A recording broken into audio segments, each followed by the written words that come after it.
this section entitled. This section would be those who reject and those who will follow, or those who follow. Immediately prior to this point, there have been 2 miracles. Okay, and we know that there have been other miracles, but immediately prior to this point, we have the woman with the issue of blood being healed. We have Jairus' daughter, the keeper of the synagogue, the daughter being healed. And so now, after that, Yeshua went out from there. And I guess the question is, where is there? Where is there? And to find out where there is, we could go back to chapter 5, verse 21. It says, when Yeshua had crossed over again in the boat to the other side. And so we know that, I don't know if you have your maps, but I just thought it was interesting. The Sea of Galilee, and then he gets to the other side. He goes here to the Gadara. This is the Gadara where he heals the demon-possessed man, Gadara here. Then he gets in the boat and he goes back to the other side. And so scholars seem to think that he went to Capernaum. That was his headquarters, like his hub of ministry. So they feel that he went back to Capernaum, and then it says he went out from there. So he probably left Capernaum and came into his hometown. And where is his hometown? Nazareth, right? So here's Capernaum here to the northern part of the Sea of Galilee. And so Nazareth is here, southwest of the Sea of Galilee. So that's Nazareth here. Very important, because we're going to talk about it in a second. Now, all of these scriptures pertain to Nazareth. And we're going to find out about this city, because Yeshua goes into his hometown. Remember, he left Nazareth some 10 months ago. Scholars believe it was 10 months prior that he left Nazareth and began his ministry. And he had not been back since he had begun his ministry. And we know the degree to which his ministry had grown, right? Because people were following him. They were flocking to him. So he gets on the boat, goes to the other side of the Sea of Galilee to the Gadarenes. And there are all these people jumping in boats trying to follow him. He gets back on the boat, comes to the other side of the Sea of Galilee. When he gets there, there are people thronging him. So that his ministry had grown. And it's in those 10 months that he had been away from his hometown. And I know he is so much like us in terms of human nature. And we're growing to be very much like him in all ways, right? Yeah. But in terms of human nature, he's like us. It's like he's working all of these miracles. And you want to work miracles in your own hometown. You're blessing all of these people. Can't I go back to my home and bless people? You want to do that. And so we find Yeshua wanting to do that.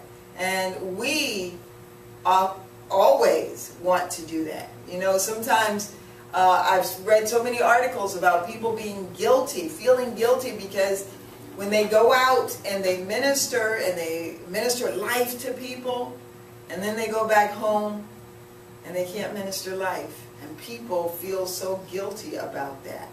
But I thank God for this example Yeshua left us, amen, so that we don't have to feel any real guilt about it. And so we're going to talk about that in just a second. As long as we try. And that's what Yeshua did. He tried. And that's what we must do. We must try. So he goes to his hometown, and his disciples follow him. So we're talking about those who reject and those who follow. Here, we get a glimpse of these are the ones who are following him, and they follow him to his own hometown. Remember when, well, Mark doesn't tell this discourse, but I think John does. John tells this discourse how when he first starts his ministry, he goes out and he gets his disciples, and Andrew says, hey, can you show us where you live? And he says, follow me. I don't think he took him back to Nazareth. There's no indication where he took him, but he says, follow me. And he says, you know, foxes have holes but the Son of Man doesn't have anywhere to lay his head. But they follow him, but now they have an opportunity to go back to his hometown. First indication that they had ever gone to Yeshua's hometown. And I don't know about you, but I would have been excited. Wow, these people are going to see this boy that came from Nazareth. They're going to see him. They're going to get so excited about him. And we may not even be able to pull him away from them, because his people, his kin, his relatives, the hometown will be so excited about what they produced. Wow. So they followed him. And so Yeshua, it doesn't tell us how long he was there, but we know that when on the Sabbath he got up and he started to teach. Well, here's the thing. In the synagogue, oftentimes, if there was like a guest in town, they would usually sit and wait to be called on to speak. So it wasn't something where you just went in and you went up to speak. You were normally called on to speak. So apparently they called on Yeshua.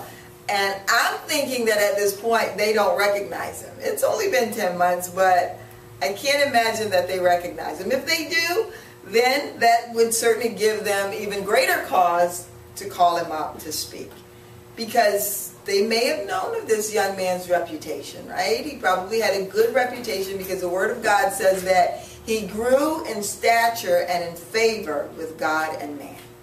So that's what the Word of God tells us. So there's every indication that they looked favorably upon this young man. If they recognized him, wonderful. If not, they're in for a shock, right?